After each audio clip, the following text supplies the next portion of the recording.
sedang dizalimi. Di sini nusratul mazlum satu hal yang diperintahkan, membantu orang yang dizalimi itu satu hal yang diperintahkan. Membiarkan orang berlaku zalim kepada orang lain adalah satu kesalahan. Unsur akhaka zaliman atau mazluman, bantulah saudaramu yang zalim dan dizalimi. Kata sahabat, ya Rasulullah, membantu orang yang dizalimi wajar. Macam mana membantu orang zalim? Mencegah ia daripada berbuat zalim. Bantuan kepada orang zalim mencegah orang zalim daripada berbuat kezaliman, maka itu bahagian daripada membantu orang yang zalim. Dengan demikian, lelaki tadi yang ingin melakukan kejahatan dan jenayah kepada Bani Israel, kepada salah seorang daripada Bani Israel, maka Nabi Musa dalam hal ini membantu yang dizalimi dan membantu yang zalim. Membantu yang dizalimi untuk tidak terzalimi, membantu yang zalim menghentikan dia daripada berbuat zalim. Namun tidak sengaja Nabi Musa bantuannya kepada orang yang dizalimi ini menyebabkan meninggalnya orang yang zalim tadi. Maka dalam keadaan demikian Nabi Musa berpakat dengan lelaki Bani Israel tadi yang dibantu untuk tidak cerita kepada siapa-siapa. Sebab ia melakukan hal sedemikian tidak sengaja. Masa itu Nabi Musa ini sudah ada masalah dengan istana, ada masalah dengan Firaun. Kita semua dalam awal saya jelaskan tentang Nabi Musa. Nabi Musa ini dipelihara di rumahnya Firaun. Bahkan dahulu pernah digelari Musa bin Firaun, disebabkan oleh kerana daripada kecil terdidik di rumahnya atau di istana Firaun, sampailah membesar. Dalam keadaan Nabi Musa melihat perbuatan orang-orang Egypt yang menyembah kepada Firaun dan sujud kepada Firaun, benda ini tidak dapat diterima oleh Nabi Musa. Walaupun ketika itu beliau belum lagi diangkat menjadi nabi, namun fitrah menolak untuk orang menyembah orang lain. Secara fitrah semula jadi manusia tidak menerima untuk diperhamba oleh sesiapa. Mata ista'badta an-nasa abdan wa qad waladatuhum ummahatuhum ahrara. Mula bila kamu menjadikan manusia itu sebagai hamba kepada kamu, sementara mereka dilahirkan dalam keadaan merdeka. Kata-kata ini pernah diungkap oleh Sayyidina Umar bin Khattab radhiyallahu anhu ketika menegur kepada Amr bin As, gubernur Mesir, ketika putra gubernur Mesir anak Amr bin As ada masalah dengan seorang Kristen, lalu dipukullah Kristen itu dan mengatakan, saya adalah anak gubernur, saya adalah anak pemimpin negara ini. Katanya begitu. Maka seorang yang dipukul ini, orang Kristen ini tulis surat report kepada Sayyidina Umar atas perbuatan anak gubernur yang memukul.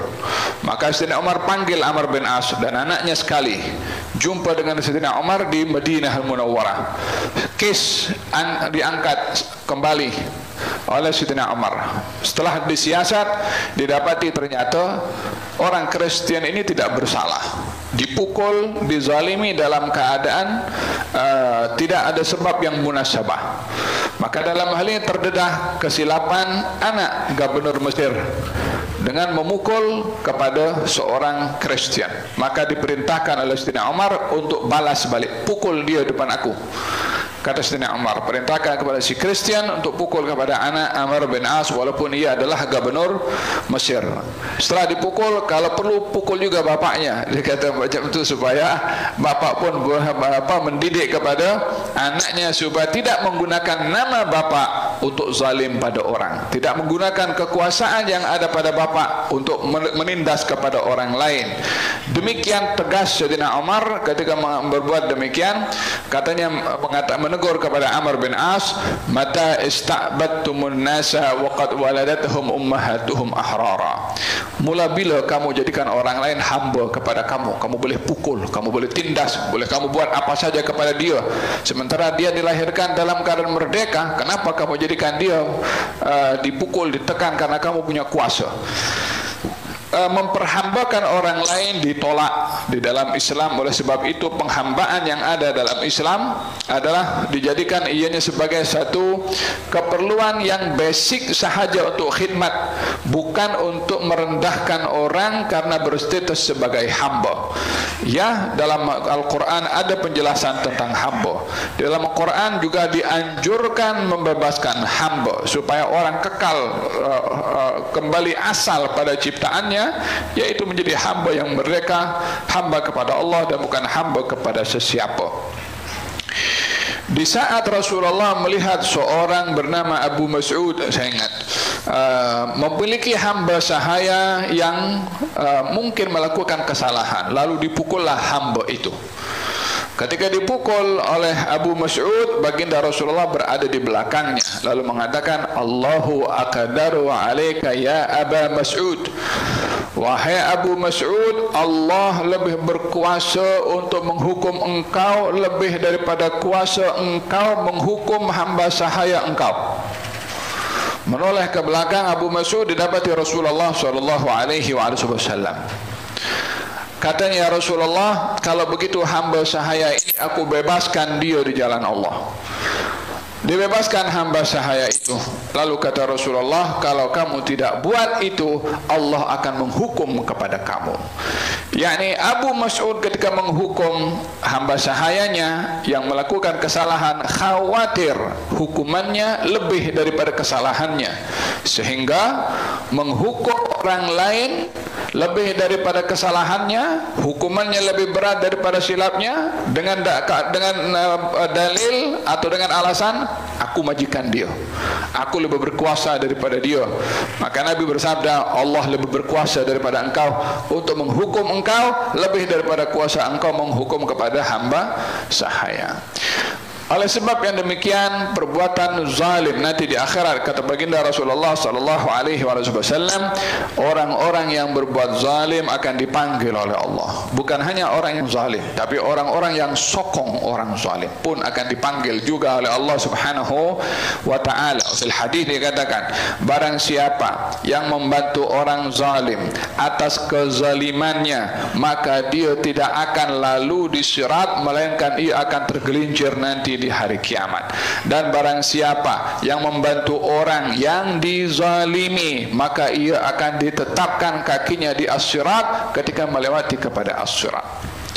Dia tak berbuat zalim, tapi dia tolong, dia sokong orang zalim, dia setuju dengan perbuatan orang zalim. Sama dosanya dengan orang yang zalim itu disebabkan oleh kerana membantu orang zalim berbuat kezaliman, maka dosanya pun sama dengan perbuatan orang yang zalim. Oleh sebab yang demikian, Nabi Musa alaihi salam berdoa kepada Allah Subhanahu wa taala, qala rabbi bima an'amta alayya falan akuna zahiran lil mujrimin. Ya Allah, aku mohon ampun kepada engkau, mohon maaf, dan atas nikmat engkau maafkan aku tak akan tolong lagi orang-orang mujrim, orang-orang zalim, aku tak akan tolong lagi. Demikian harapan Nabi Musa kepada Allah Subhanahu wa ta'ala. Dan Nabi Musa yang membunuh kepada lelaki tadi secara tidak sengaja, dan Nabi Musa memang pun sudah ada masalah dengan Fir'aun disebabkan oleh kerana menegur Fir'aun atas perbuatannya yang disembah oleh kaumnya, oleh rakyatnya. Nabi Musa tak bersetuju dengan perbuatan Fir'aun, tegur kepada Fir'aun. Maka teguran Nabi Musa kepada Fir'aun menyebabkan Fir'aun marah dan murka kepada Nabi Musa, disebabkan oleh kerana menegur kepada Fir'aun yang menyuruh kepada rakyatnya untuk sembah kepada Fir'aun. Maka ketika itu Nabi Musa pun keluar daripada istana disebabkan oleh kerana Fir'aun yang mengancam kepada Nabi Musa atau dianggap menentang kepada Fir'aun. Maka Nabi Musa khawatir perbuatan jahat atau hukuman yang akan dilakukan oleh Fir'aun kepada Nabi Musa. Maka Nabi Musa pun mengelak daripada berada di istana disebabkan oleh kerana khawatir daripada kekejaman Fir'aun. Sudahlah Nabi Musa itu ada masalah dengan istana disebabkan suka menegur Fir'aun atas perbuatannya, ditambah lagi bahwa Nabi Musa disabitkan dengan satu kes pembunuhan yang dilakukan secara tidak sengaja itu, maka makin risaulah Nabi Musa. Katanya, fa asbaha fil madinati khaifan yataraqab. Maka Nabi Musa berada di bandar, yakni di kota Mesir waktu itu, khaifan, risau, takut. Apa pasal takut? Disebabkan oleh karena Fir'aun murka kepada Nabi Musa. Apa sebab Fir'aun murka kepada Nabi Musa? Sebab Nabi Musa tegur perbuatan Fir'aun yang memperhambakan orang lain. Fa'idha alladhi istansarahu bil amsi yastasrikhuh. Dalam kondisi Nabi Musa ini, ya boleh kata sedang dicari, sedang berjalan sambil bersembunyi untuk tidak dinampak oleh orang-orangnya Fir'aun, jumpa dengan siapa? Dengan orang Bani Israel itu yang semalam dia begaduh, yang ditolong oleh Nabi Musa. Yang ditolong oleh Nabi Musa. Ya, ada kaum Bani Israel yang begaduh dengan orang Egypt itu kan, ditolong oleh Nabi Musa. Jumpa dengan dia lagi. Dia pula bikin hal dengan bangsa Egypt yang lainnya, yakni gaduh sekali lagi. Mungkin kaki gaduh dia kot. Pasal semalam gaduh, hari ini gaduh. Lepas itu jumpa Nabi Musa, dia panggil, ya Musa, tolong aku. Kata si Bani Israel ini, geramlah Nabi Musa, engkau punya pasal semalam aku tolong engkau sampai tak sengaja aku bunuh orang. Kali ini engkau bikin hal lagi dengan orang lain dan engkau minta tolong kepada aku. Fa'idhal ladzi istansarahu bil amsi. Ternyata Nabi Musa ketika berjalan dalam keadaan bersembunyi supaya tidak dilihat oleh tentera-tenteranya Fir'aun, orang yang ditolong semalam berteriak minta tolong, ya Musa tolong aku, ya Musa tolong aku. Kata si Bani Israel, qala lahu Musa innaka laghawiyyun mubin. Engkau ni teruk, engkau ni pembawa sial, katanya. Khaib atau laghawiyyun maksudnya khaib. Khaib ini orang yang bawa sial, orang yang buat masalah. Engkau ini pembawa sial untuk aku. Semalam aku tergelincir membunuh orang tak sengaja gara-gara engkau. Kali ini pun kau bikin hal dengan orang lain dan kau minta tolong pula pada aku. Kata Nabi Musa, innaka laghawiyyun mubin. Falamma arada an yabtisha billadhi huwa aduwwan lahuma.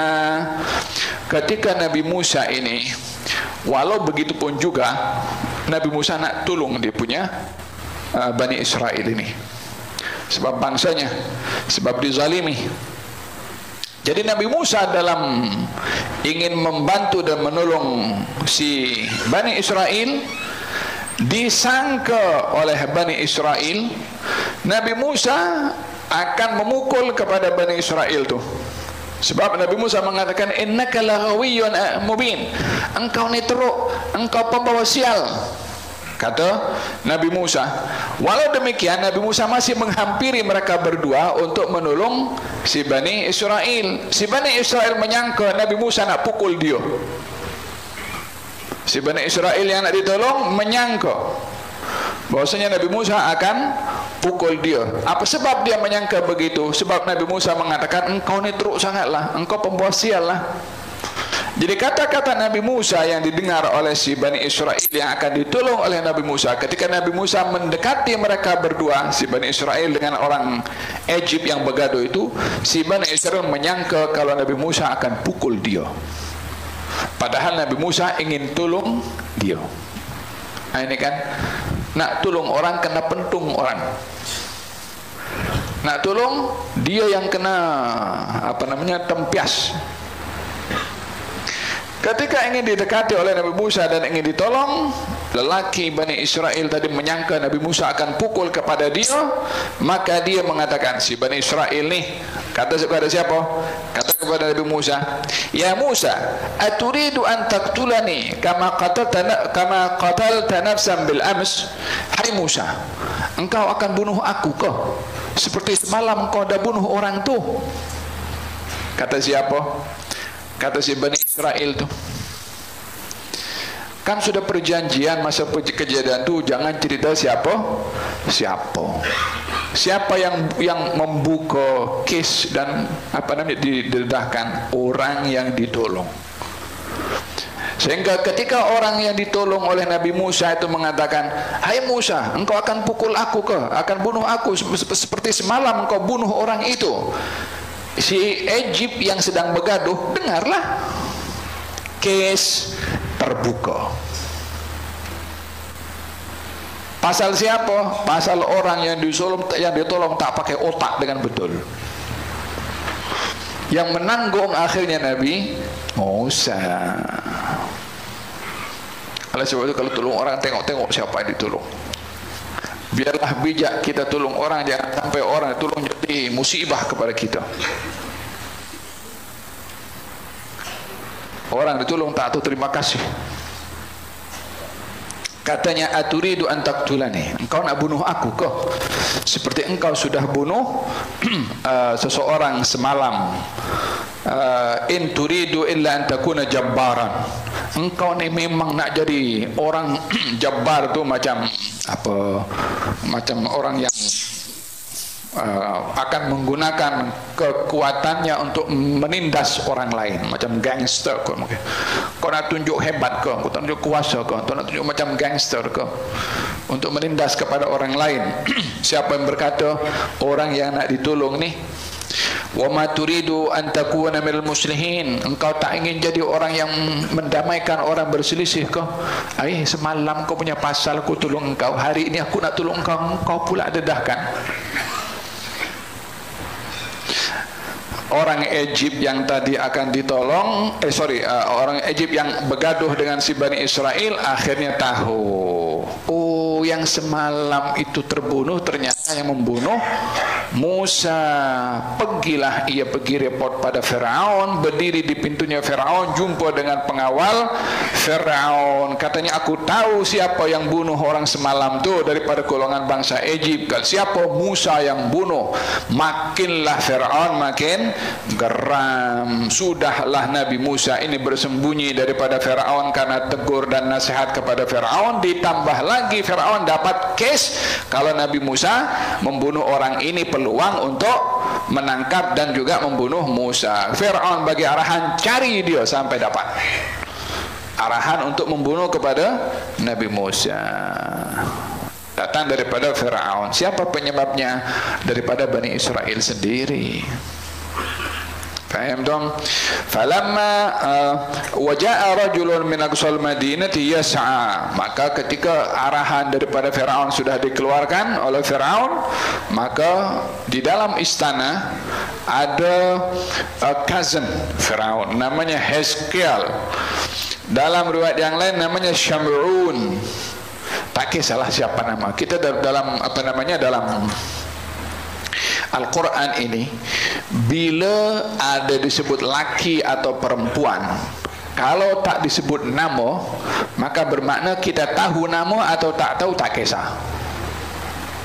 Kita tahu nama atau tak tahu nama tak kisah. Melainkan kalau nama itu ditafsirkan oleh Nabi SAW, barulah kita tahu siapa yang dimaksudkan lelaki tersebut oleh Allah dalam Al-Quran. Contohnya, Allah Subhanahu Wa Taala tak mention nama Khidir dalam Quran dalam surat Al-Kahfi, tapi disebutkan abdan, jadi hamba aku. Siapa dimaksudkan hamba di sini? Khidir. Daripada mana kita tahu? Nabi yang bagi tahu. Maka dalam hal ini lelaki tadi tidak disebutkan namanya, tapi kita tahu itu adalah Khidir sebab Nabi yang menafsirkan. Ada kalanya tidak disebut nama dan Nabi tidak menafsirkan. Contohnya dalam surat Yusuf, ya kan, istri kepada raja yang berkuasa Al-Aziz tidak disebut namanya Zulaikha, yang ada sebutan Imra'atul Aziz. Imra'atul Aziz tak disebut namanya. Adakah dia Zulaikha? Mungkin. Adakah pasti? Tidak, sebab Nabi tak sebut. Jadi adakah mungkin Zulaikha? Ya, mungkin Zulaikha. Adakah mungkin bukan Zulaikha? Mungkin juga bukan Zulaikha. Dari mana kita boleh tahu Zulaikha? Namanya itu adalah kembali kepada riwayat-riwayat Bani Israel. Riwayat Bani Israel ada kalanya boleh kita terima, ada kalanya kita tidak terima, bergantung kepada status khabar itu bertentangan atau tidak. Adakah dia lil istinas, untuk tambahan informasi yang tidak mengganggu akidah dan hukum hakam, silahkan saja. Selagi ia tidak menyentuh kepada akidah atau hukum hakam, maka bolehlah diambil riwayat-riwayat tersebut lil istinas, untuk sekedar bunga-bunga yang boleh untuk diterima. Di dalam Al-Quranul Karim Allah Subhanahu wa taala menceritakan istrinya Firaun. Ya kan, dan wa mar'ah wadrib lahum mathalan la ilaha illallah muhammadur rasulullah imra'at fir'aun id qalat rabbi ibni li 'indaka baytan fil jannati wa najjini min fir'auna wa 'amalihi wa najjini min al-qawmi adh-dhalimin. ضرب الله مثلا للذين كفروا امرأة فرعون إذ قالت رب ابن لي عندك بيتا في الجنة ونجني من فرعون وعمله ونجني من القوم الظالمين. Ceritakan permisalan, yakni kepada orang-orang yang beriman tentang istrinya Fir'aun, imra'ata Fir'aun, istrinya Fir'aun. Tak disebut nama dalam Al-Quran, tetapi dalam hadis ada, yaitu namanya Asiyah binti Muzahim. Dan ada beberapa nama yang tak disebutkan, seperti Ashabul Kahfi, tak disebutkan di dalam hadis siapa namanya. So tak boleh nak katakan namanya Ashabul Kahfi itu mungkin namanya Nazri, walana mungkin namanya Zaid, walana kita tak tahu. Ada dalam riwayat, ya boleh jadi itu nama, boleh jadi bukan nama tersebut. Bila tidak dijelaskan nama di dalam Al-Quran oleh Allah dan Nabi tidak menafsirkannya, kita tahu atau tidak tahu tak jadi masalah. Jangan sibuk dengan yang tak dicerita oleh Allah dan Rasulnya, tapi sibuk dengan apa yang diceritakan oleh Allah Subhanahu Wa Taala, karena hakikat cerita itu bukan kenal nama, tetapi hikmah dan pengajaran yang perlu kita ambil. Seperti dalam hal ini tidak disebutkan lelaki yang Bani Israel yang ditolong oleh Nabi Musa, siapa namanya, Allahu a'lam. Itu orang Egypt yang dibunuh oleh Nabi Musa, siapa namanya, Allahu a'lam, tak disebut namanya. Sama juga dengan lelaki yang daripada istana yang memberitahukan kepada Nabi Musa, katanya namanya Hizqiyal, ada mengatakan namanya Syam'un, bukan namanya Syam'an. Falhasil boleh siapa saja nama kepada lelaki tersebut, intinya apa yang dilakukan oleh lelaki itu. Wa jaa rajulun min aqsal madinati yas'a, datang seorang lelaki daripada hujung. Yas'a itu maksudnya orang yang bergerak bersungguh-sungguh. yakni lelaki ini ingin menyampaikan berita penting, maka dia bersungguh-sungguh dan dia berlari dan bergegas memberitahu kepada Nabi Musa. Qala ya Musa, innal mala'a ya'tamiruna bik. Hai Musa, ini sekarang pembesar-pembesar di istana sudah berkomplot, berpakat untuk membunuh kepada kamu. Disebabkan apa? Disebabkan oleh karena Nabi Musa membunuh kepada lelaki daripada bangsa Egypt tadi. Walaupun dasar utamanya adalah Firaun murka kepada Nabi Musa.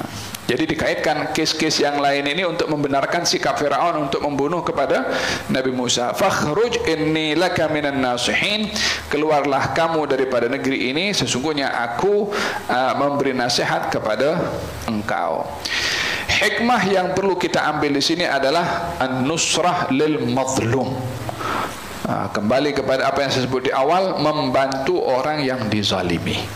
Nabi Musa dalam hal ini dizalimi, akan dihukum disebabkan oleh karena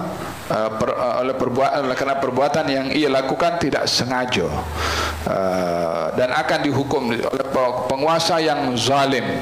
Maka dalam hal ini orang yang tahu rancangan jahat yang dilakukan oleh pihak-pihak orang yang zalim boleh memberitahu kepada yang dizalimi atau yang akan dizalimi supaya dia pergi menyelamatkan diri daripada kezaliman para penguasa.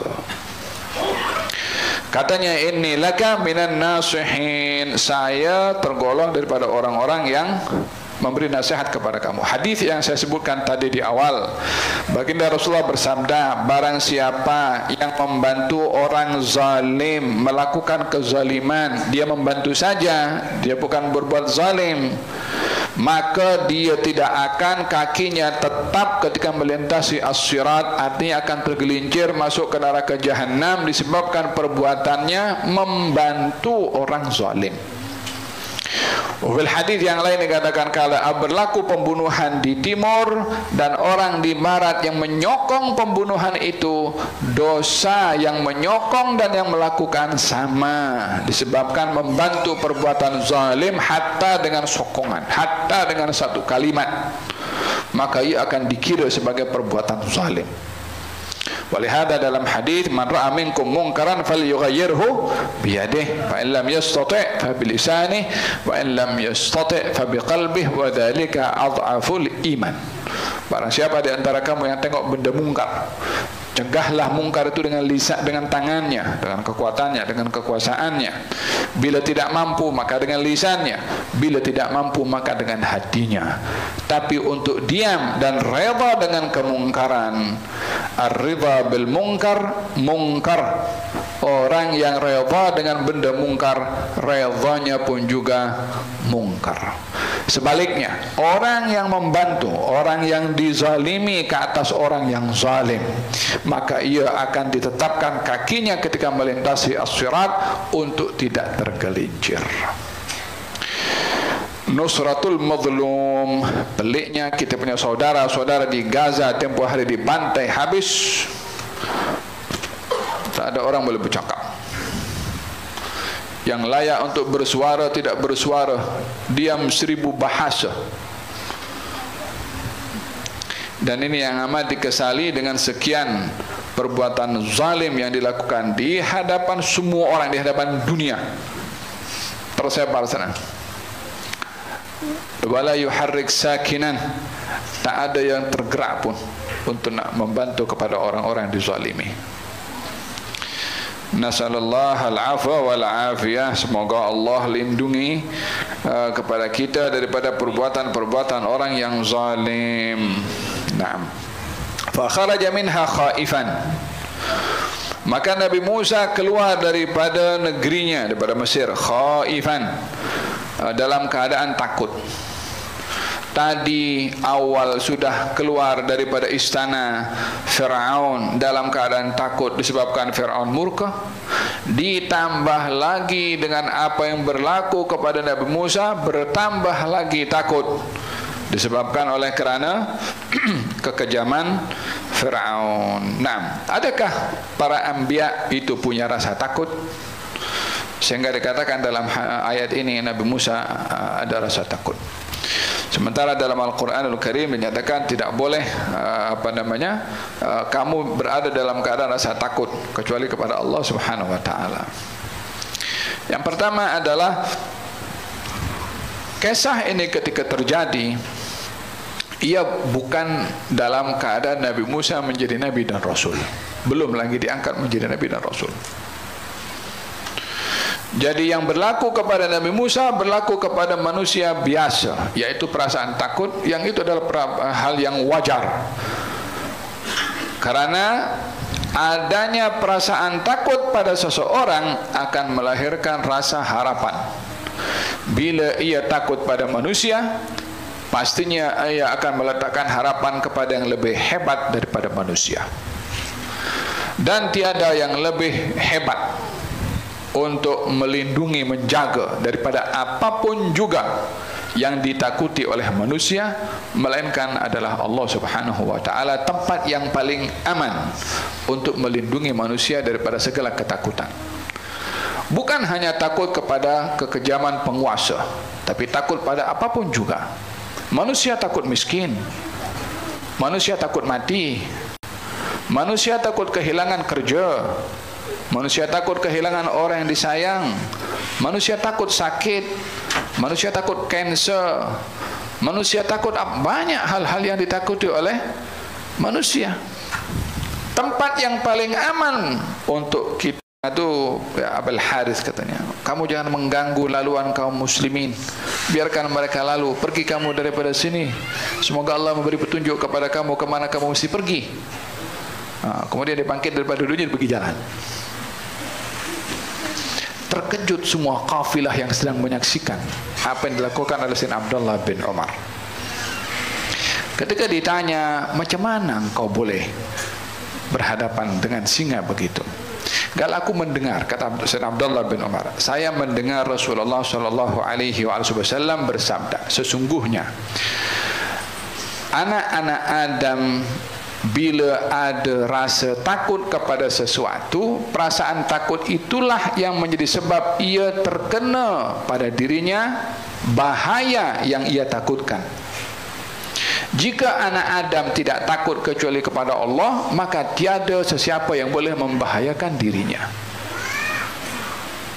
Tidaklah anak-anak Adam takut kepada sesuatu, melainkan ia akan terkena bahaya sesuatu itu karena perasaan takutnya. Dan kalau anak Adam tidak punya rasa takut kecuali kepada Allah, maka tak ada apa sesuatu perkara buruk akan berlaku, karena Allah yang akan mengamankan dirinya. Janji Allah, orang yang takut pada Allah maka dia akan diamankan oleh Allah. Man khafani fid dunya amintuhu fil akhirah. Siapa orang takut kepada aku, maka akan dijamin keselamatan dan keamanannya oleh Allah Subhanahu wa taala. Jadi perasaan takut seseorang kepada sesuatu boleh menyebabkan apa yang kita takutkan itu boleh kena kepada kita bahayanya.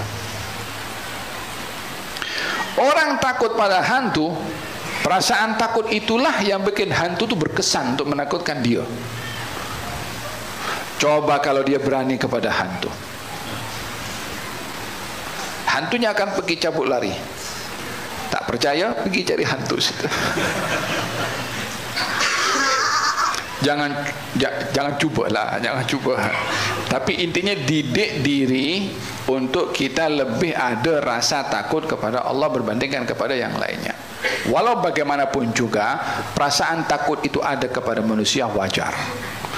Takut kepada ular, takut kepada binatang, takut kepada binatang buas, itu hal yang wajar ada kepada seseorang. Yang setiap orang ada rasa takut kepada sesuatu, pasti akan terbuka rasa berharap untuk diamankan daripada bahaya apa yang ia takutkan, dan harapan itu hanya kepada Allah, karena Allah lah yang boleh untuk mengamankan daripada semua bahaya. Kalau dia berharap kepada orang, orang itu pun juga sama dengan dia, boleh takut juga. Faham dong? Jadi fakharaja minha khaifan yataraqqab. Nabi Musa keluar daripada Mesir khaifan, dalam keadaan takut, yataraqqab, sambil memantau dan mengawasi sebagai asbab berjaga-jaga. Di dalam kita ini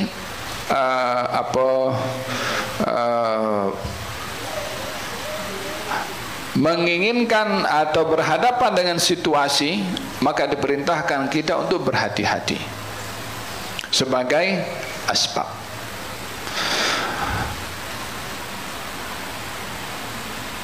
Asbab boleh diambil walaupun tidak meletakkan keyakinan kepada asbab. Asbab itu hanya wasilah.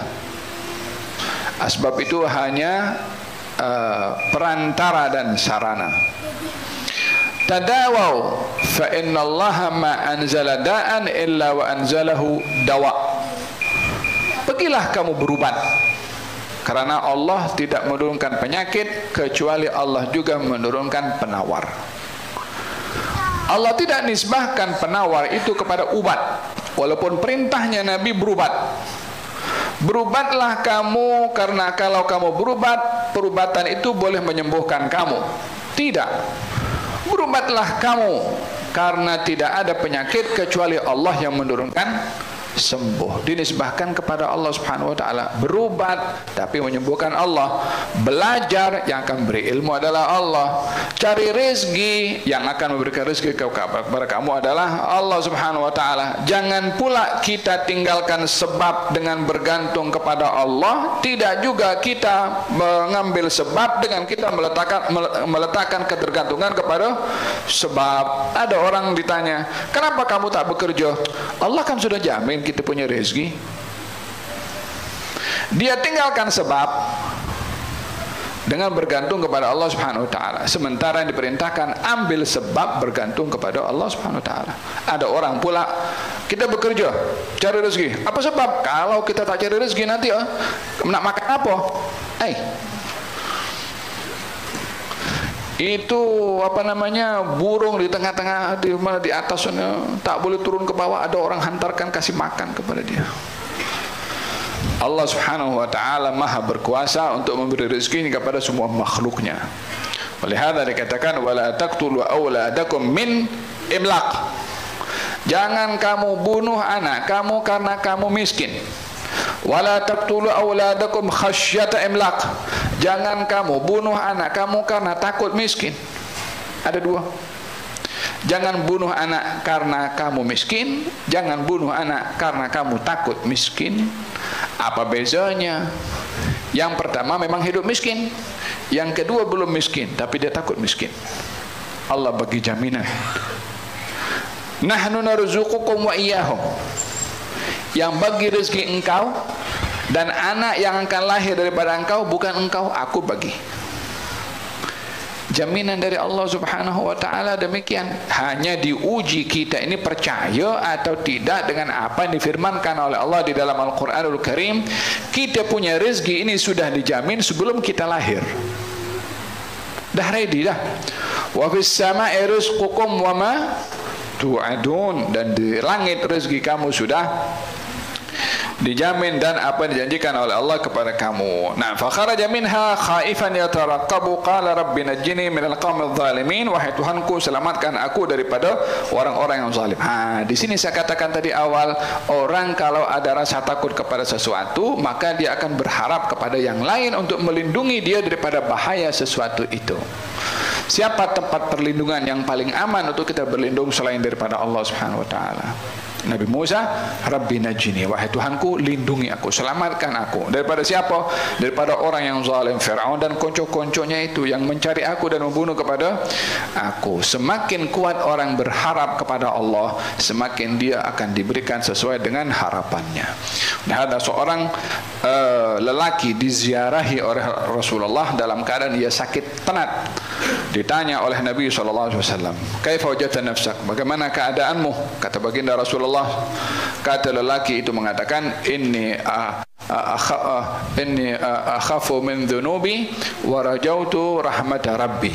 Saya takut dosa saya dan saya berharap akan rahmat Tuhan saya.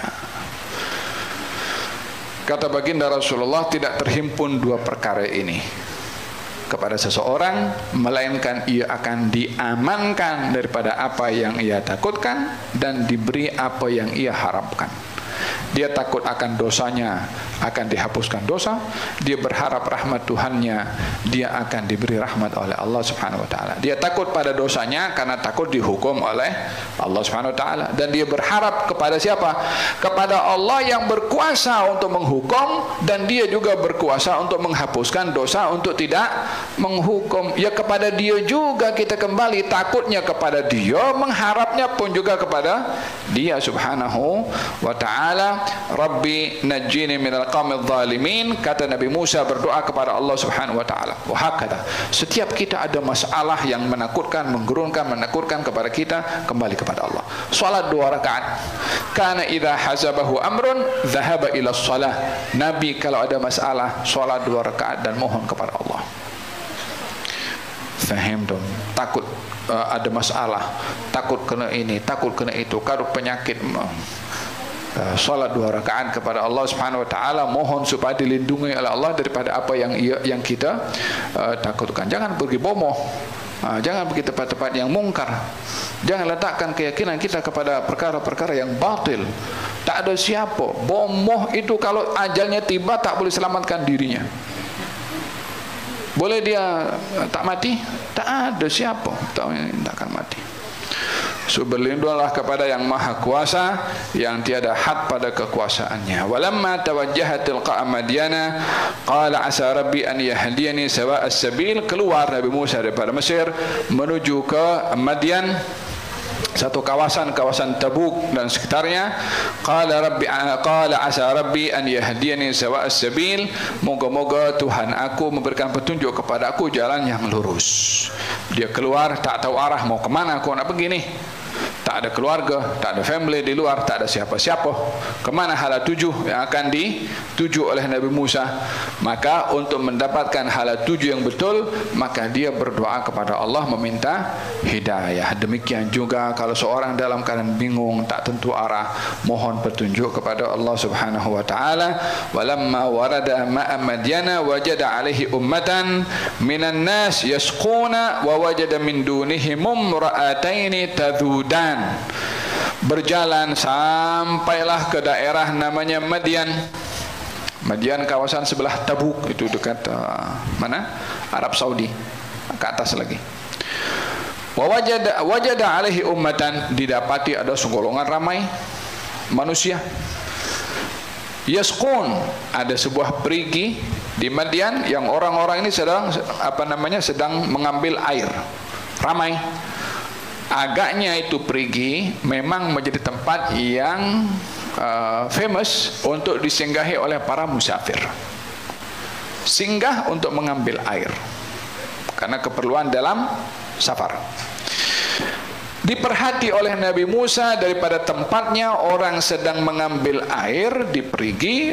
Daripada tempat Nabi Musa nampak dua orang perempuan berteduh di bawah pokok, jauh daripada perigi yang sedang dikerumuni oleh laki-laki. Nampak dua orang perempuan sedang berteduh di bawah pokok. Tadudan, qal, didekati oleh Nabi Musa. Dua orang perempuan dihampiri karena perasaan hairan Nabi Musa. Apa pasal ada perempuan keluar? Ini semua laki-laki, hanya perempuan yang ada untuk mengambil air. Yang biasa mengambil air adalah laki-laki, karena untuk mengambil air perlu tenaga. Nak turunkan baldi, nak angkat baldi. Peliknya juga ini, perempuan itu tidak bercampur aduk dengan laki-laki. Kalau mungkin campur aduk dengan laki-laki, mungkin itu satu budaya mereka pada waktu itu. Tapi ini peliknya, Nabi Musa melihat dua orang perempuan duduk berdua di situ. Qal, ma khatbukuma? Apa hal kamu ada di sini? Soalan mengambil berat. Soalan runsing dan risau terhadap kehormatan perempuan. Soalan tanda tanya, apa hal ada perempuan ini? Apa yang boleh saya bantu? Apa menyebabkan kamu berdua keluar? Ma khabbukuma? Qalata la nasqi hatta yusdira ar-ri'a'u. Mereka berdua berkata, kami tidak akan mengambil air dari perigi itu. Maksudnya kami datang ingin mengambil air, tapi kami tak akan mengambil air di perigi itu, melainkan para pengembala, para musafir tadi yang sedang berebut mengambil air, mereka pergi semua, barulah kami akan pergi mengambil air.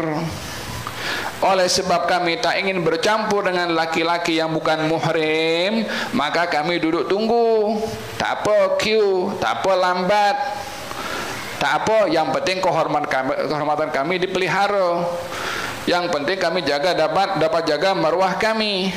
Tak bercampur dengan laki-laki yang bukan muhrim, tak berdesak-desakan dengan laki-laki yang bukan muhrim, menjaga hukum Allah Subhanahu wa taala. Macam mana zaman kita sekarang? Di kantin bersama ketawa terbahak-bahak. Mungkin ini istri orang, ini suami orang. Mungkin ini mahasiswa dengan mahasiswi. Macam masing-masing suami istri. Atau macam muhrim satu dengan yang lain. Mana orang tua mereka tu bagi tahu ke, didik ke, ajar ke, tegur ke, tak apa. Dah zaman dah macam tu. Nanti kalau disoal oleh malaikat, oleh Allah di hari kiamat nanti, kenapa zaman dah macam tu ya Rabb? Dia jawab macam tu dengan Allah SWT. Aku utus kepada engkau Nabi untuk apa? Aku turunkan kepada engkau Quran untuk apa? Dijelaskan hukum hakam itu untuk siapa? Untuk Sayyidina Abu Bakar Siddiq saja, untuk Sayyidina Umar dan putrinya, untuk Siti Fatimah saja, wala untuk istri-istri Nabi dan putri-putri Nabi saja. Kita tak termasuk. Lah kita umatnya siapa? Kita ini dipandu hukum siapa? Kita dipandu dengan hukum daripada Allah dan Rasulnya, bukan hukum zaman. Faham dong? Dulu pun tidak seperti zaman kita sekarang. Ya kan, tua nenek kita pun dulu masih zaman-zaman 40-an ke apa semua, kan? Masih jaga, walaupun waktu itu mereka belum pakai tudung, tapi masih jaga laki dengan perempuan masih. Zaman kita sekarang ini yang entah macam-macam, sikit baby sugar, sikit daddy sugar, apa, tak ada lagi sudah nilai marwah tu, malu tak ada. Inna lillahi wa inna ilaihi raji'un. Peranan orang tua penting. Ibu dan ayah kena pantau anaknya, suami kena perhati istrinya, istri juga kena perhati kepada suaminya. Dasarnya bukan sekedar jealous, hukum agama. Kalau bukan kita yang jalankan, nak tunggu malaikat datang ke untuk jalankan ini agama ke? Faham dong? Yes, wa wajada min dunihim imra'ataini tadudan. Nabi Musa nampak dua orang perempuan menjauhkan diri situ. Ditanya, apa gerangan kamu berdua? Ya, kami ingin mengambil air, tapi kami tak akan mengambil air kecuali mereka yang laki-laki itu dah selesai dulu. Di zaman Rasulullah, kalau orang sholat subuh laki dengan perempuan itu ada timing. Perempuan selesai dulu keluar. Sudah agak lewat, baru laki-laki akan keluar. Perempuan bagi first dulu untuk mengelak daripada bercampur. Dalam haji wada Rasulullah SAW, ketika sampai di Muzdalifah, Nabi sengaja tunggu sampai matahari terbit, barulah bergerak pergi ke Mina. Tapi orang perempuan disuruh gerak dulu, sebelum subuh sudah gerak. Apa tujuannya? Supaya perempuan dapat melaksanakan dengan baik tanpa bercampur dengan laki-laki. At least paling tidak ini, kalau dalam situasi-situasi yang seperti itu kita boleh jaga diri untuk tidak bercampur, apatah lagi kalau dalam keadaan kita mudah untuk tidak bercampur, di pejabat kita, di sekolah kita, wala di kelas kita, mahasiswa, pelajar sekarang pun jaga, didik, guru pun kena perhati anak murid bagaimana di sekolah, supaya kita baca ayat-ayat yang turunkan oleh Allah dalam Al-Quran itu nampak praktikalnya dalam kehidupan kita. Naam. Wa abuna syekhun kabir. Yang kedua, sebabnya kami keluar untuk mencari, untuk mengambil air, karena ayah kami orang tua. Maksudnya ayahnya sudah lanjut usia. Nak bagi tahu, kalau bukan oleh kerana ayah kami dah tua, dia yang pergi cari air. Sebab tanggung jawab laki-laki. Kami keluar terpaksa. Karena ayah tak boleh dah bekerja untuk mengambil air, kami terpaksa keluar.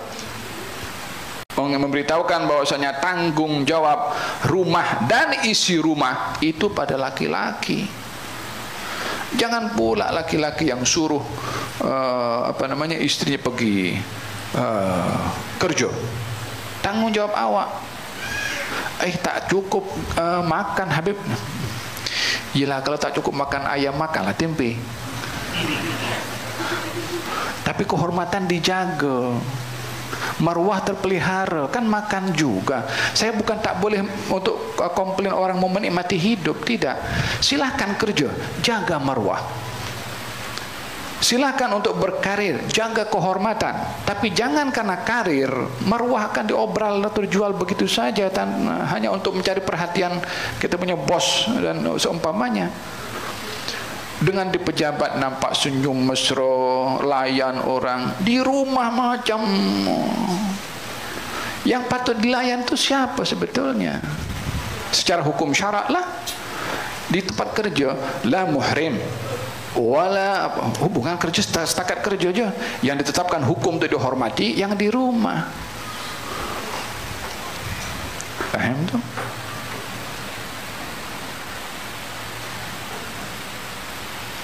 Kata orang kan, kalau orang perempuan ni kan, ini kat sini tak adalah, tempat lain. Kalau orang bikin kopi di pejabat, berikan kepada bosnya. Kemudian silakan jamu selera. Kalau kurang manis bagi tahu. Dengan lembutnya dia cakap, coba di rumah. Kurang gula, ambil sendirilah kat dapur. Macam awak tak tahu dapur tu kat mana? Wallahi, kalau orang terdidik dengan apa yang diajar dalam syariat ini, di rumahnya layan dengan betul. Wallahi, ini orang yang paling mudah masuk surga adalah perempuan. Pintu terbuka untuk perempuan cukup lebar masuk surga. Nampaknya mudah, tapi ia adalah bukan, praktikalnya tidak mudah. Idza shallat al-mar'atu khamsaha wa shamat syahraha wa ta'at zawjaha wa hafizat farjaha dakhalat al-jannah min ayyi babin sya'at. Kalau orang perempuan salat 5 waktu, hatta tanpa tahajud, hatta tanpa witir, bukan tak perlu ya, ini batasan 5 waktu dia salat.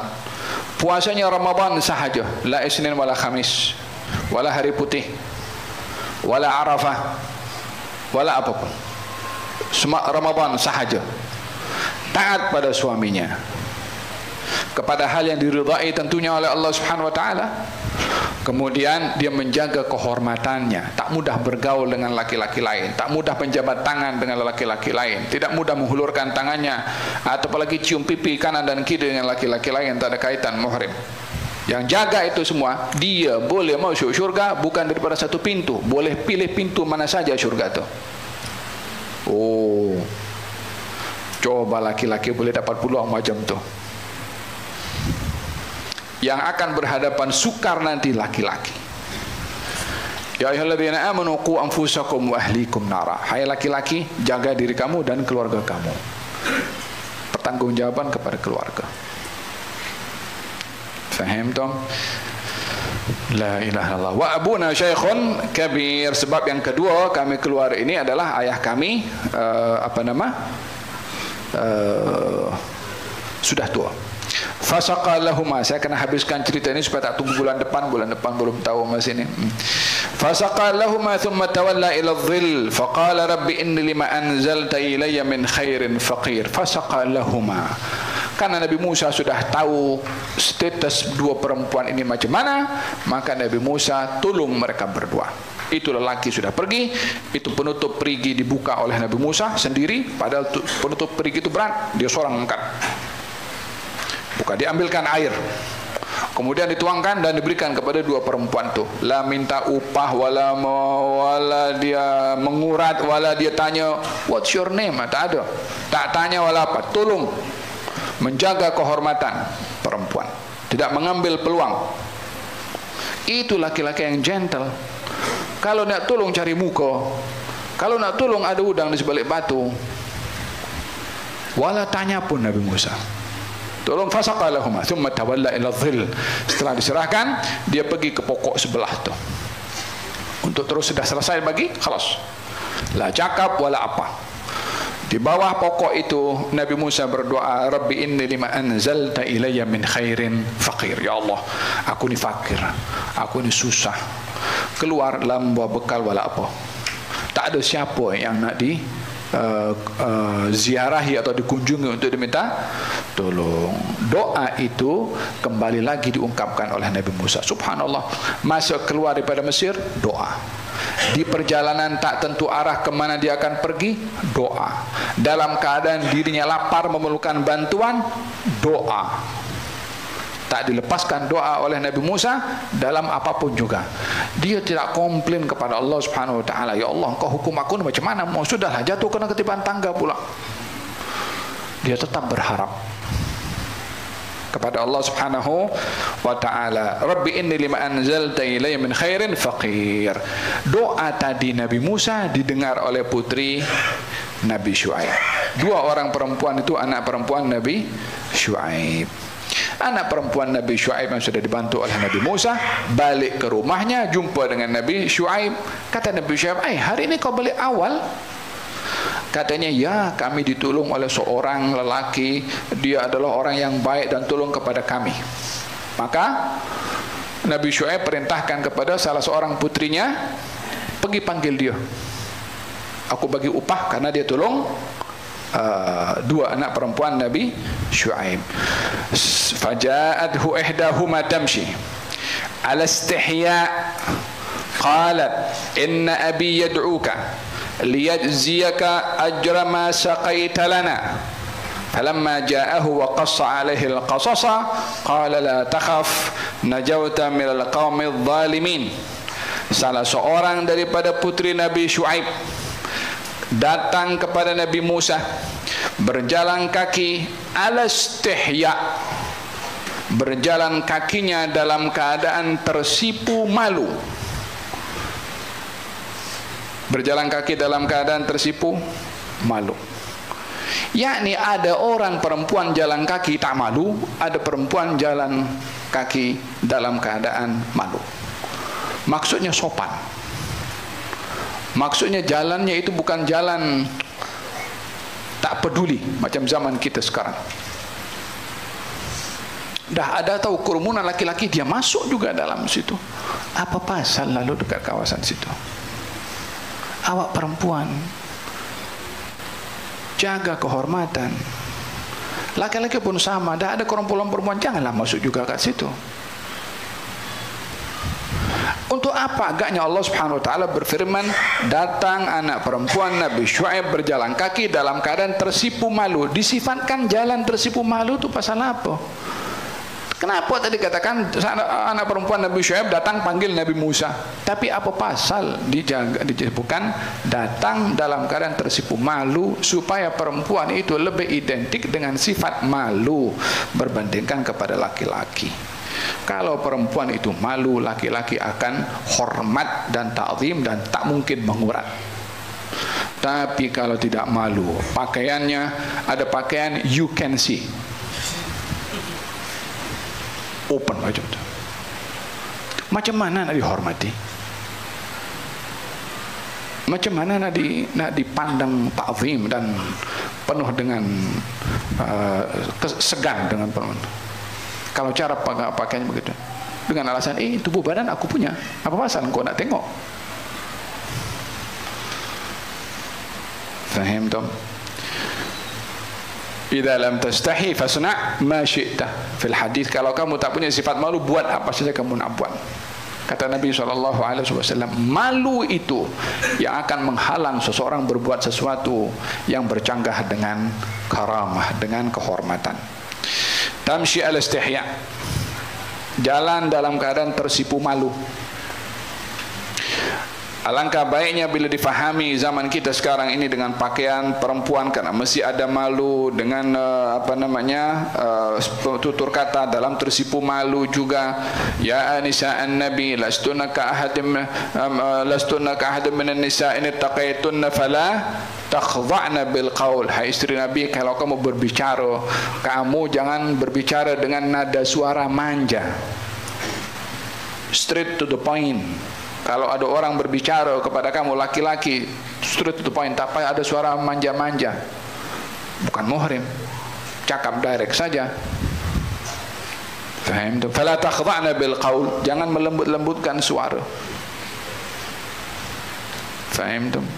Coba di pejabat kalau terima telepon, nada suaranya punya lembut. Kalau di rumah keadaan terbalik sudah. Ini tak ada kat sini ya, ini tempat lain. Qalat inna abi yad'uka liyajzaka, ayahku panggil kamu untuk diberi balasan upah karena kamu mengambilkan air untuk kami. Maka Nabi Musa ikut bersama dengan putri Nabi Syuaib. Kemana? Pergi ke rumah Nabi Syuaib. Wa qassa alaihi al-qasas, diceritakan oleh Nabi Musa apa yang berlaku kepada dirinya. Maka Nabi Syuaib mengatakan, la takhaf, kamu jangan takut, najauta minal qaumidz zalimin, kamu selamat daripada orang-orang yang zalim. Kata Nabi Syuaib, qalat ihdahuma ya abad istajirhu inna khaira man istajarta al-qawiyyul amin. Salah seorang putri Nabi Syuaib berkata kepada Nabi Syuaib ayahnya, ya abadi, hai ayah kesayanganku, istajirhu, jadikan ini orang, yakni Musa, bekerja dengan engkau, untuk engkau beri upah kepada dia. Apa sebab? Inna khaira man istajarta, sesungguhnya orang ini yang engkau kalau pekerjakan dengan engkau, dia ini orang yang kuat dan dia orang yang amanah. Al-Qawi Al-Amin. Ya, kita perlu cari pekerja yang kuat, mahir, skillnya, amin, dan terpercaya. Persoalannya ini putri Nabi Syuaib yang mensifatkan Nabi Musa ini kuat dan juga jujur. Berapa lama ia kenal? Sudah berapa lama dia berkenalan sehingga boleh mensifatkan? Takkan mungkin 2-3 menit akan boleh tahu sifatnya itu kuat dan amanah. Lesh. Kenapa putri Nabi Syuaib mensifatkan Nabi Musa kuat dan juga jujur dan amanah? Ayat ini bukan hanya memperbahaskan tentang ya kita karena mesti pekerja akan bekerja, mesti dia kuat ingatannya, skillnya, kemahirannya, dan juga jujur dalam bekerja, tepat waktu, buat kerja dalam sesuai dengan skopnya. Ya, permasalahannya ini kenapa putri Nabi Syuaib sifatkan Nabi Musa kuat dan amanah? Daripada mana itu informasi dia boleh dapat? Daripada dua. Yang pertama, ketika mulut perigi itu ditutup dengan penutup besar, Nabi Musa angkat seorang, pada penutup itu berat, menunjukkan dia kuat. Dia ambil sendiri itu air, menunjukkan dia kuat. Yang kedua, amanah, jujur. Selama dia berkomunikasi cakap dengan dua anak perempuan Nabi Syuaib, la mengurat, wala minta upah, wala dia cakap yang tak elok. Selama berjalan berdua, itu kan salah seorang anak perempuan Nabi Syuaib kan datang panggil, kau dah terpanggil oleh ayahku untuk diberi upah. Kan mereka berjalan berdua Nabi Musa dengan putri Nabi Syuaib. Macam mana berjalan? Bergandeng tangan?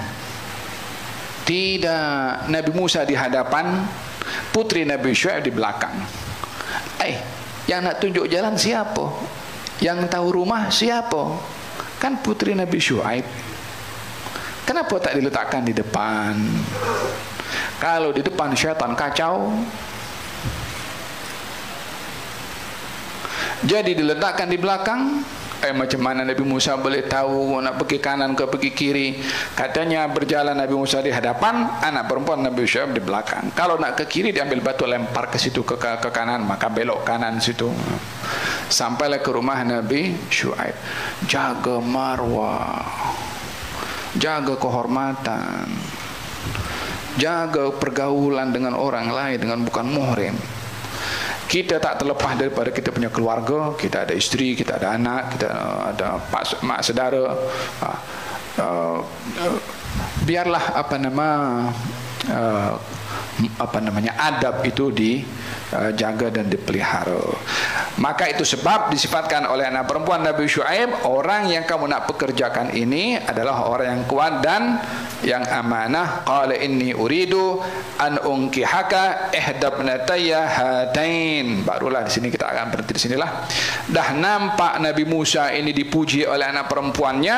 Nabi Syuaib offer, hai Musa, aku nak kahwinkan engkau dengan salah seorang daripada anak perempuan aku. Setelah ayah tahu ini laki tanggung jawab, ini laki bukan mata keranjang, ini laki baik, ini laki jujur, ini laki amanah, belum kawin saja sudah menjaga kehormatan, apatah lagi kalau sudah kawin. Bukan mengurat, bukan mengambil kesempatan. Siapa orang tua yang tak mahu dapat lelaki seperti itu? Yang kuat, bertanggung jawab dan amanah, yakni menjaga kehormatannya. Walihada baginda Rasulullah bersabda, "Idza ja'akum man taradawna dinahu wa khuluquhu fala tarudduh." Kalau datang lelaki kepada kamu, wahai ayah, wahai waliul amri, kepada anak perempuan, lelaki itu baik agama dan akhlaknya, maka kamu jangan tolak. Kalau kamu tolak maka akan berlaku kerosakan. Fokus orang tua ketika mencari calon suami untuk anak perempuannya dua, agama dan juga akhlak. Agama terkait dengan ibadahnya, dia taat kepada Allah. Akhlaknya adalah jujur, tidak tipu, tidak suka pukul, tidak kedekut. Itu sifat-sifat yang mesti ada kepada laki-laki. Jadi orang tua kalau ingin kahwinkan anak perempuannya, cari laki-laki yang baik agama dan baik akhlaknya. Bukan duitnya, bukan handsome-nya. Tak lama pun handsome. Handsome pun juga kalau kedekut nampak pun teruk dah. Iya betul. Sampai bila handsome boleh dilihat kekal handsome? Coba kalau tengok satu orang muka, pandang selama 1 jam, lama-lama biasa juga. Tapi kalau handsome-nya hati, handsome-nya sifat, handsome-nya akhlak, hatta mukanya buruk, hidupnya bahagia. Wa sallallahu alaihi wasallam Muhammadin wa ala alihi wasallam. Alhamdulillahi rabbil alamin. Kita akan sambung pada pertemuan yang akan datang ayat yang ke-27. Gerak. Bismillahirrahmanirrahim. Kitab petunjuk tarikat ke jalan akhirat. Kitab Risalah al-Mu'awanah wal Mudhaharah wal Muwazarah. Bismillahirrahmanirrahim. Bismillahirrahmanirrahim. Wassalatu wassalamu ala Rasulillah wa ala alihi wa sahbihi wa nawalah. Qala mu'allif rahimahullahu ta'ala wa nafa'ana bihi wa bi 'ulumihi wa 'ulumikum wa 'ulumi sayyidil salihin radhiyallahu ankum ila an qala. Muka surat 16. Muka surat 16. Jangan campur aduk niat buruk dengan niat yang baik. Jangan campur aduk niat buruk dengan yang baik. Kemudian apabila niat yang buruk itu bergantung dengan amalan yang baik, nescayalah dia akan merosakkannya dan menukarkannya menjadi buruk. Umpamanya seorang yang menukarnya menjadi, umpamanya seorang yang mengamalkan amalannya soleh tetapi maksudnya ialah untuk memperoleh harta kekayaan atau pangkat kedudukan. Sebab itu berusahalah wahai saudaraku untuk menjadikan niatmu dalam segala amal ketaatanmu itu tertumpu hanya kepada menginginkan keridaan Allah Subhanahu wa taala semata.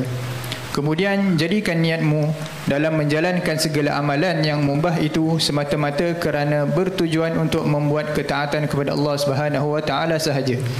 Dan ketahuilah bahawasanya dalam suatu amalan itu boleh terkumpul niat-niat yang banyak, dan bahawasanya orang yang mengamalkannya akan memperoleh buat setiap niatnya pahala yang cukup. Misalnya dalam ketaatan, bahawa dia berniat membaca Al-Quran itu kerana bermunajat kepada Allah Subhanahu wa taala, maka sebenarnya orang yang membaca Al-Quran itu memanglah dia bermunajat kepada Tuhannya.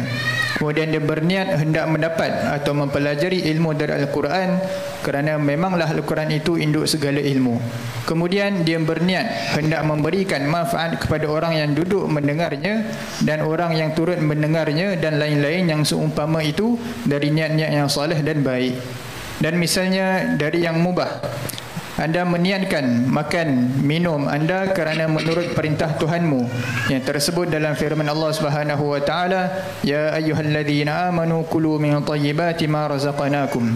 Wahai orang-orang yang beriman, makanlah yang baik-baik dari rezeki yang kami berikan kepadamu. Surah Al-Baqarah ayat 172. Anda boleh juga meniatkan dengan makan itu untuk bertakwa, membuat ketaatan terhadap Allah Subhanahu wa taala, di samping tersebabnya ucapan syukur dari mulutmu terhadap Tuhanmu, kerana dia telah berkata dalam firman-Nya, kulu min rizqi rabbikum washkurulah. Makanlah dari rezeki Tuhanmu dan bersyukurlah kepadanya. Surah Sabah ayat 15. Maka kiaskanlah dari dua misal tersebut di atas tadi selainnya daripada bermacam-macam ketaatan dan perkara-perkara yang mubah. Tetapi jangan lupa memperbanyak niat-niat yang baik sekadar yang terdaya olehmu. Naam, ada Imam Abdullah bin Alwi Al-Haddad membicarakan tentang batasan-batasan yang perlu diberi perhatian di dalam niat. Niat amalan hati. Niat memaksudkan di dalam amal kerana Allah Subhanahu wa taala. Batasan-batasan itu adalah seseorang tidak boleh mencampur adukkan niat yang baik dengan niat yang tidak baik. Seperti seseorang yang dia salat kerana Allah tapi pada masa yang sama untuk dipuji orang, maka pada niatnya bercampur antara kerana Allah dan mengharapkan pujian, maka terbatallah pahala ibadah yang ia lakukan itu. Seseorang berniat di dalam perbuatan ibadahnya atau perbuatan maksiatnya, berniat yang baik. Contohnya, saya mencuri untuk saya bersedekah, maka tidaklah ini menjadi satu alasan niat yang baik dengan cara yang mungkar. Atau seseorang yang dia melakukan perkara maksiat, contohnya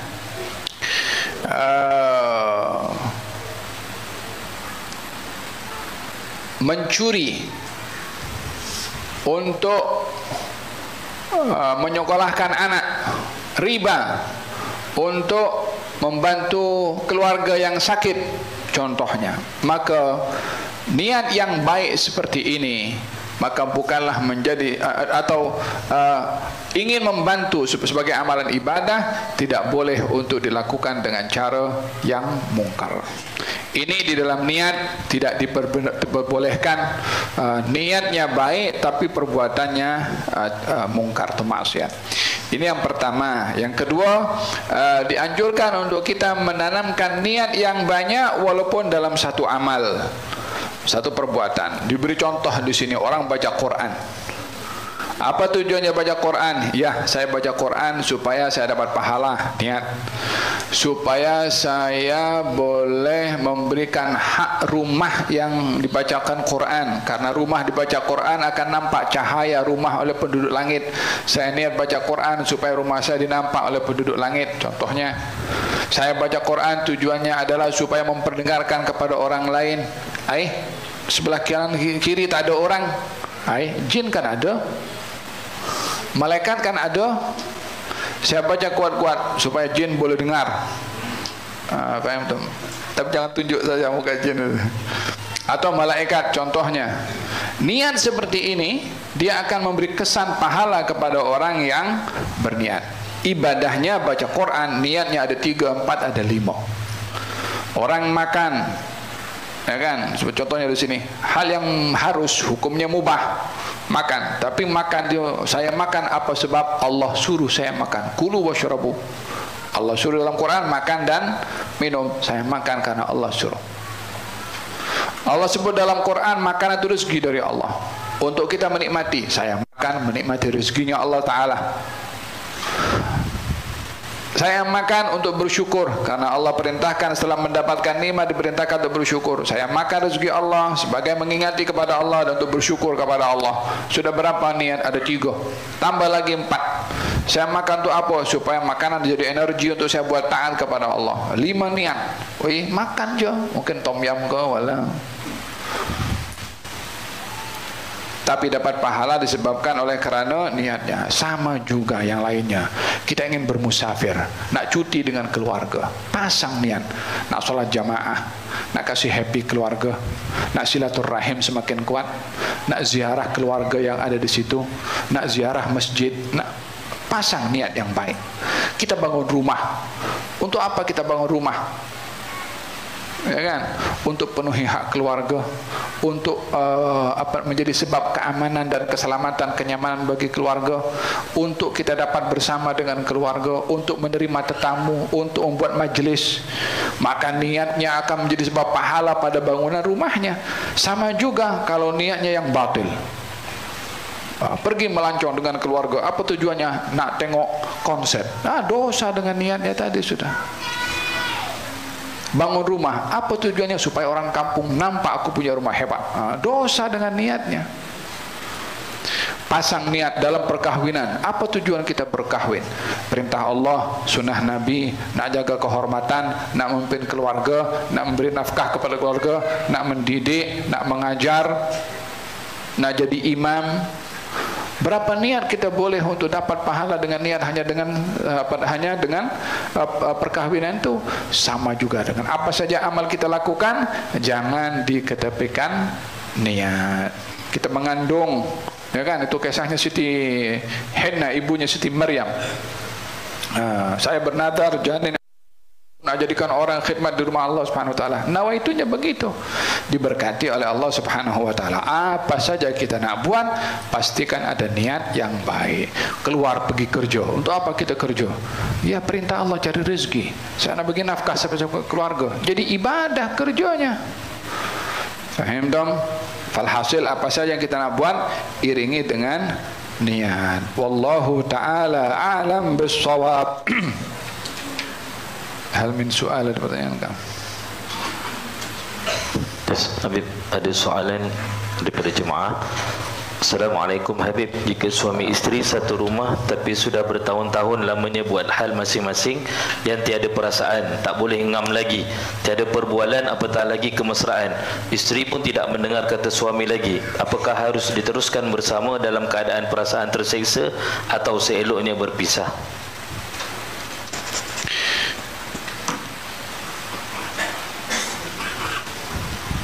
Setiap permasalahan dalam rumah tangga mesti ada solusinya.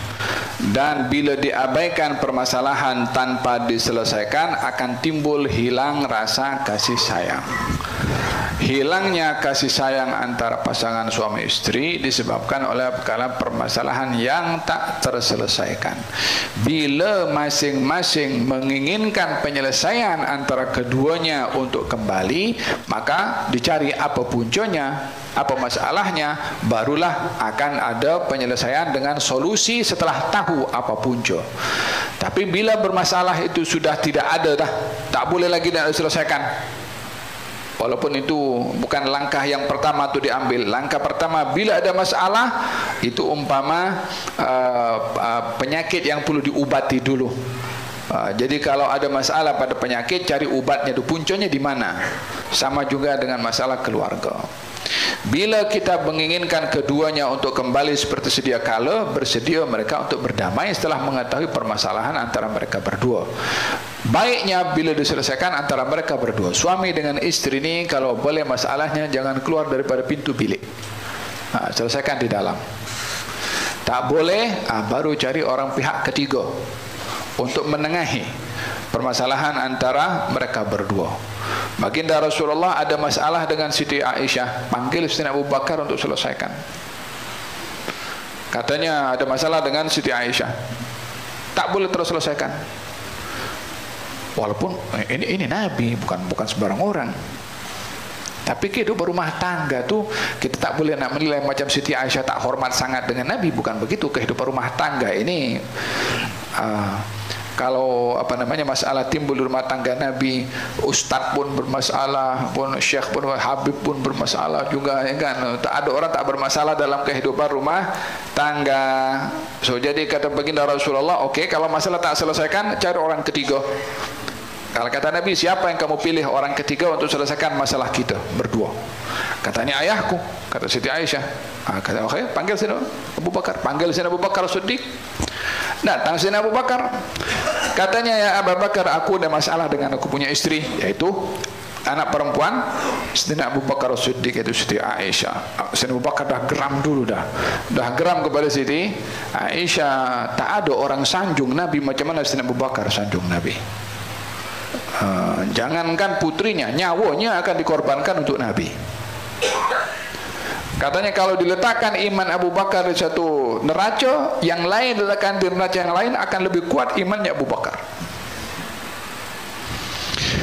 Kata baginda Rasulullah setelah dihadapkan Sayyidina Abu Bakar Siddiq, Nabi tanya kepada Siti Aisyah, siapa dulu nak cakap, aku ke engkau dulu nak cerita masalah kita ni?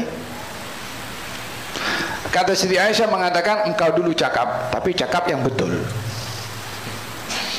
Masa dia kata kepada Nabi cakap yang betul, hampir terbang tangan Sayyidina Abu Bakar ingin tampar kepada Siti Aisyah.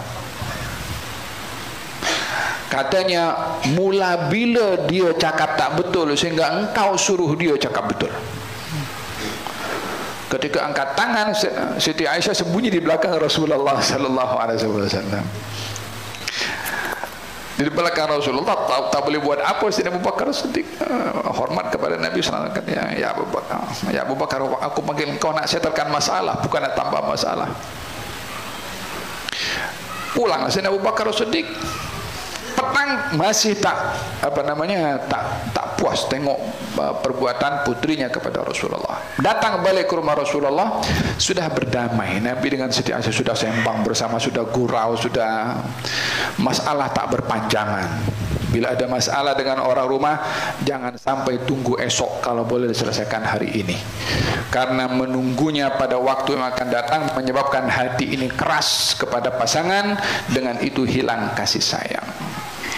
Yang menghilangkan kasih sayang adalah karena menumpuk masalah tak terselesaikan.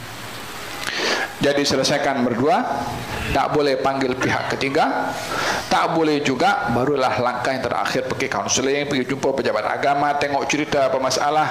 Intinya jangan sampai kehidupan rumah tangga ini menyebabkan dosa antara keduanya. La lelaki tunaikan hak istrinya, wala istri tunaikan hak suaminya. Bila situasinya seperti itu, dua-dua berdosa karena tidak memberikan hak masing-masing untuk mengelak daripada dosa, supaya tak ada siapa yang menanggung dosa. Maka pergi pejabat agama untuk mendapatkan nasihat. Allahu a'lam. Satu lagi. Yang terakhir, Assalamualaikum Habib. Saya merupakan golongan yang menolak vaksin. Persoalannya, saya golongan yang menolak vaksin. Persoalannya, jemaah haji melalui tabung haji diwajibkan vaksin. Jika saya buat haji DIY kerana tidak diwajibkan vaksin, adakah berdosa? Adakah pilihan lain yang boleh dibuat? Kalau dia pergi haji tidak? Pergi haji secara sendiri, DIY, duit dibuat sendiri. Kerana tidak diwajibkan vaksin, adakah berdosa? Tanya dengan mufti situ. Ada lagi? Yang terakhir, Habib bolehkah beri sedikit nasihat tentang ibrah? Yalah, pasal itu terkait dengan pihak otoriti apa semua, saya tak layak untuk nak menjawab soalan-soalan yang ada kaitan dengan pihak berkuasa. Hukum satu belum lagi masih ini. Satu lagi. Habib boleh terangkan tentang ibrah, Isra dan Mi'raj mengenai mereka-mereka yang suka logik daripada logik akal berkenaan dengan Isra wal Mi'raj. Ini perlu satu ceramah 1 jam lagi nak saya bahas Ibrah, Isra dan Mi'raj. InsyaAllah kalau ada waktu akan datang. Intinya dalam peristiwa Isra dan Mi'raj, memahami konsekuensi akal itu ada limit dan tidak semua benda boleh diukur dengan akal. Seperti perjalanan daripada Mekah ke Baitul Maqdis, dalam secepat itu tidak masuk di akal. Dan naiknya ke atas dalam ke langit sampai berpasi langit yang ke-7 dan seterusnya, itu tidak boleh dicerna oleh akal. Macam mana naik ke atas tanpa oksigen, tanpa alat, semua benda itu tidak boleh bertemu dengan orang-orang berada di alam barzakh, berjumpa dengan nabi-nabi di situ. Akal tidak boleh nak mencerna semua itu, tapi itu peranan iman. Oleh sebab itu, akal fungsinya hanya kepada sesuatu yang boleh dikesan oleh akal. Dengan demikian, akal bukan segala-galanya. Yang menjadi segala-galanya adalah iman. Iman percaya apa yang dikhabarkan walaupun bertentangan dengan akal. Fadal. Assalamualaikum warahmatullahi wabarakatuh. Soalan saya, kemanakah kita akan pergi? Nabi Muhammad SAW tidak akan memilih kita di akhirat. Apa yang kita lakukan untuk Nabi Muhammad SAW memilih kita di akhirat? Apa yang perlu kita lakukan supaya Nabi Muhammad? Nah, ada beberapa hal yang menjadi tanda kepada Nabi Muhammad untuk mengenali kepada umatnya. Yang pertama adalah orang yang menjaga wudu, sentiasa berwudu. Nabi bersabda ketika ditanya, "Ya Rasulullah, bagaimana engkau mengenali umatmu?" Katanya, daripada kesan air wudu yang memberi cahaya pada anggota badannya. Yub'atsu ummati yaumal qiyamah ghurran muhajjalina min atharil wudu. Umatku akan dibangkitkan di hari kiamat dalam keadaan bercahaya pada wajah dan tangan serta kakinya karena kesan daripada wudu. Perkenalan Nabi terhadap umatnya melalui cahaya pada anggota tubuh badannya menjadi perhatian Nabi kepada mereka karena mereka menjaga apa yang disuruh oleh Nabi, yaitu wudu. Yang kedua, orang yang mendapat syafaat Nabi di hari kiamat dan diberi perhatian oleh Nabi adalah orang yang menjaga bacaan azan selepas azan dikumandangkan. Oleh sebab itu makruh orang berbicara ketika azan, hendaklah dia berhenti. Barang siapa yang menjawab azan dikumandangkan oleh muazzin sampai selesai dan berselawat kepada aku, lalu membaca doa Allahumma rabb hadhihi da'wati tammah sampai akhirnya, katanya wajibat syafaati yaumal qiyamah, maka dia wajib dapat syafaat aku nanti di hari kiamat. Yang ketiga, orang yang banyak berselawat kepada Nabi. Katanya orang yang paling hampir dengan aku nanti di hari kiamat, orang yang paling banyak berselawat kepada aku. Dalam riwayat yang ada ada tanda tanya atau question mark pada sanadnya, tetapi ia menjadi satu istiqnas tentang orang yang dia dalam keadaan hampa karena akan dimasukkan ke dalam neraka. Lalu kemudian ada satu kad yang dia pernah berselawat dengan ikhlas ketika berada di dunia. Diletakkan kad selawat itu, ternyata selawat itu berat lebih daripada dosanya, maka dia masuk syurga dengan selawat kepada Nabi SAW. Yang keempat adalah orang yang menjaga akhlaknya. Aqrabukum minni manzilan yaumal qiyamah ahasinukum akhlaqa. Orang paling dekat dengan aku nanti di hari kiamat, orang yang paling baik akhlaknya. Itu beberapa hal yang menjadi sebab perhatian Nabi kepada umatnya dan untuk memberi syafaat, walaupun syafaat Nabi lebih luas daripada orang yang hanya ikut dengan Nabi. Bukan hanya orang yang ikut saja dapat syafaat, tapi orang yang tak ikut pun yang berdosa, bila Nabi ingin memberi syafaat, maka dia berhak untuk memberikan syafaat. Syafaati li ahlil kabair min ummati, kata Nabi, syafaat aku boleh aku beri kepada orang yang berbuat dosa besar pun daripada kalangan umatku, kata baginda Rasulullah. Bahkan umat-umat yang terdahulu pun datang meminta syafaat kepada Rasulullah SAW. Wallahu a'lam.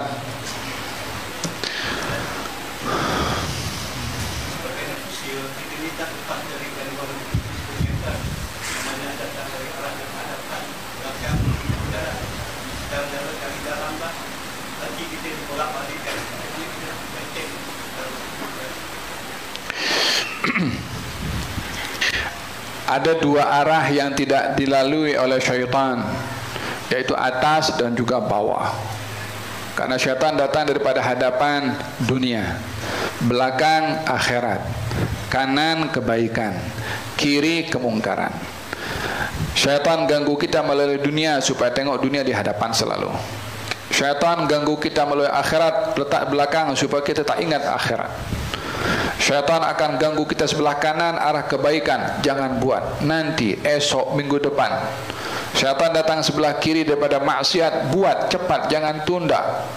Jadi 4 penjuru ini menjadi laluan syaitan untuk mengganggu. Yang tak ada laluan syaitan untuk mengganggu, atas dan bawah. Atas hubungan kita dengan Allah, bawah ingatan kita pada mati. Karena apa yang kita pijak akan menjadi tempat simpanan kita punya tubuh badan, kubur, akan kembali tanah. Minha khalaqnakum wa fiha nu'idukum wa minha nukhrijukum taratan ukhra. Daripada tanah kami ciptakan kamu, kepada tanah kami kembalikan kamu, daripada tanah kami bangkitkan kamu.